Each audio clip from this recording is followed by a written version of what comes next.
Hello again. We're back in John Flavel's book, Keeping the Heart, and we're on page number 50. Guarding your heart, keeping your heart in times of adversity. How to keep our minds and our faith in the Lord strong. The encouragement to this and helping it today is that when you're perhaps feeling things are going wrong, you're feeling useless, unprofitable, feeling low even, please remember this. Remember your value before God. Your value as a Christian before God. God respects you as much in low as in high condition. And therefore it need not so much trouble you to be made low. Nay, he manifests more of his love, grace and tenderness in time of affliction than in prosperity. As God did not at first choose you because you were high, he will not now forsake you because you are low. Isn't that true? When did God choose you, Christian? Was it because you were great? Was it because you were mighty and successful and were in great condition? Was it because of your wealth or your position? No. While we were yet sinners, Christ died for us. And that's how God commends his love to us. When we were low. Men, says the Puritan, may look strangely upon you and alter their behaviour towards you as your condition is changed. When providence has blasted your estate, the things that you have, your finances, your summer friends may grow strange, fearing that you may be troublesome to them. Summer friends, short-lived friends, friends that are friends whenever all is going well for you. Remember the prodigal son? He went into the far country with lots of money, and while he had lots of money, he had lots of friends. While he was successful, he had lots of friends. And when all the money was gone, his friends were gone because they were not friends. They deserted him when he was low. That's why the Puritan says, your summer friends may grow strange whenever your estate, the things you have, you've lost them or everything's going wrong.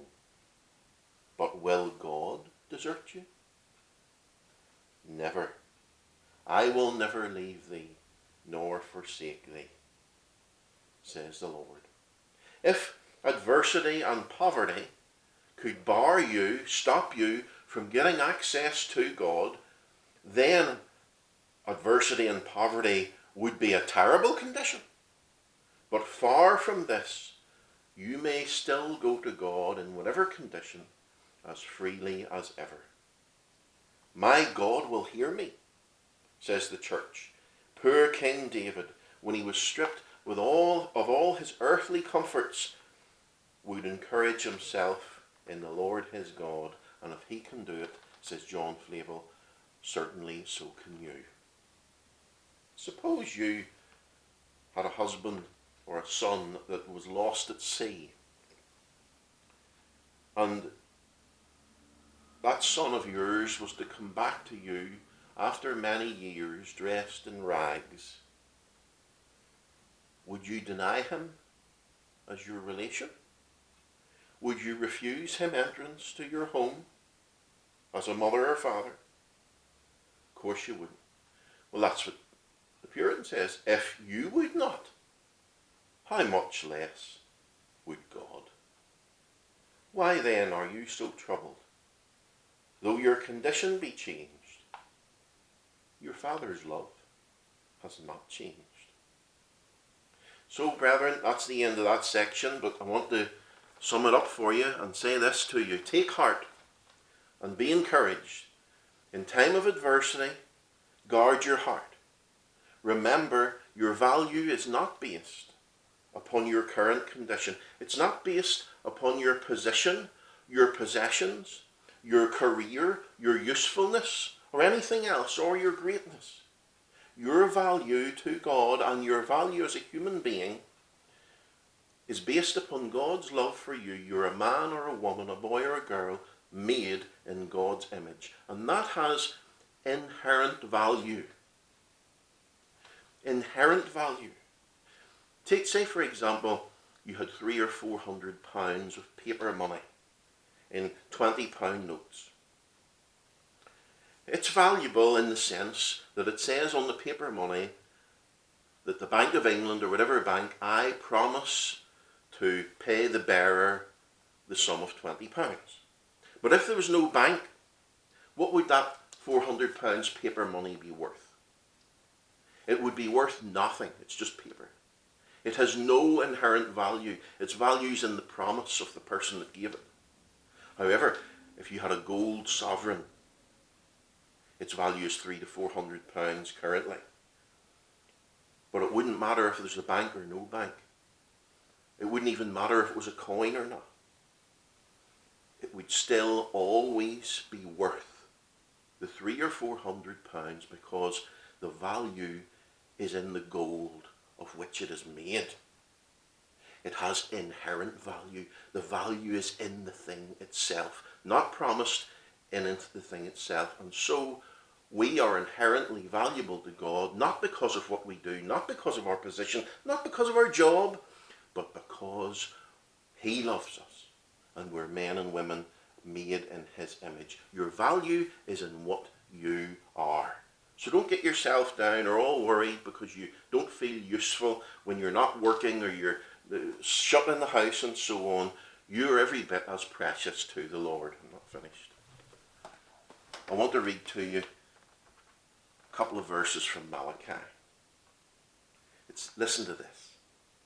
Then they that feared the Lord speak often one to another, and the Lord hearkened or listened and heard it. And the book of remembrance was written before him for them that feared the Lord and thought upon his name. And they shall be mine, saith the Lord of hosts, in that day when I take up my jewels, and I will spare them as a man spareth his own son that serves him. That's what you are if you're a Christian to the Lord. I remember when my children were small and I was a bit fitter, I used to gather them, all four of them, round, and I would put my arms around all four and lift them all up in my arms, and I would say, all my wee gems. That's what the Lord is saying in Malachi and chapter 3 in those verses. If you're do you fear the Lord? Do you think upon his name? They shall be mine, saith the Lord of hosts, in that day when I take up my jewels. If you're a Christian, you're inherently valuable because God says, you're my wee gem. Amen.